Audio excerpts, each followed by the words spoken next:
The opinions expressed on this program do not necessarily reflect the opinions of WVRC Media, its management, employees, or sponsors. This is Overtime, a weekly moment of off-the-cuff commentary on everything from sports and politics to observations about everyday life from NFL All-Pro Carl Lee. Welcome to Overtime. Hello, ladies and gentlemen. This is Carl Lee, and I'm in my Overtime segment. And just want to talk a little bit about the women's basketball. We talked about it on the show earlier in the right prior to, and one of the things that I've noticed as a former athlete, as a former professional athlete, and watching the collegiate level and just at the D1 level, the major D1 level, you know, watching Iowa and USC and all those types of teams play. The amazing thing to me about it is the intensity in which the women play from start to finish.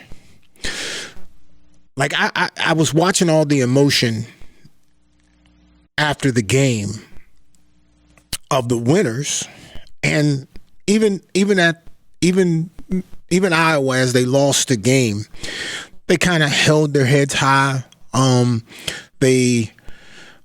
sure there probably was some tears, but it was interesting to me of watching Caitlin being able to just kind of hold her head up, walk out, end her career with her head up. I thought that was an amazing scene to me, you know, kind of her walking away from the collegiate game. The interesting piece for me is, where does this go? Because I mean, this was huge. I mean, this season with women's basketball was huge. And again, the audience is bigger than professional basketball, men's professional basketball. The only thing really that it doesn't top is football. And football is obviously the number one viewed sport. But this is not men's. This is not the men's game. This is the women's game. And the exciting thing to me about all these young ladies and all the notoriety that they're getting is that the young ladies that are playing middle school, high school, youth basketball, they get to watch these ladies play. And now they get an opportunity to dream to one day be one of these superstars, or even be on the team, be on the bench, just to be sitting there to watch, to be part of the game. I think that for the young ladies that participate in basketball, or even in any sport, I think what these ladies are doing they are setting an example, a role models for these young ladies to now say, I want to be like. Men, we've had it forever. You know, we could have our own, myself, I had Robert Alexander, who was, just 3 years ahead of me, and I could view him.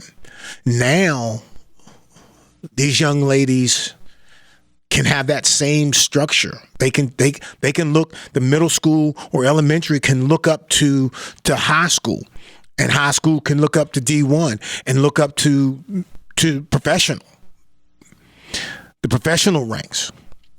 And I just think that when you have that, when you see it, it's one thing to play it, but when you watch someone who's doing it at a a greater, higher level, you dream to be, you set a goal to be, your entire being wants you to be that person. You want to become that person. You want to become that good, that great. And the key to that is the work ethic that comes with it. Because when you think about the 3-point shots that we saw in this game, not just from Iowa, but from both teams, they weren't right at the 3-point line. You know, you're talking like 10 feet away, in between half court and the 3-point line. How many times do you have to shoot that shot to even think that you can make it? What coach is even going to let you take that shot in a game and not take you out if you miss it, or even if you make it? And I just think when you start to look at these great female athletes, don't overlook the work ethic that they're putting in. Because you're not just going to be one of those young ladies. You're not just going to just get there. You got to put some time in. You got to put the work in. And we were talking off air before the overtime about, you know, sports as a whole, about working hard, the efforts that you have to put in, you know, whether it's the coach's effort and the kid's effort and the parents' understanding. Those efforts, those things have to all come together to find a measure of success. You're not just going to, there are very few athletes, no matter how great they are now, are not spending time on their craft. Somebody's shooting 1 million threes every day. Somebody's dribbling every day. Somebody's working on footwork every day. Somebody's throwing a football every day. Somebody's catching a football every day. And the question you have to ask yourself is, what are you doing for your craft, for you to be better and to have that opportunity to be great? Point being, we have to put in time. It's great to be able to talk about greatness. It's great to sit down and watch it. But if you want it, you've got to put some time in it and work ethic behind it to where you can be better than most people. That's the only way that works. You don't get the opportunity to just walk through. Every great athlete, and I'll go back to my go-tos, the 2 best backs in the nation that came out of West Virginia, I know their work ethic.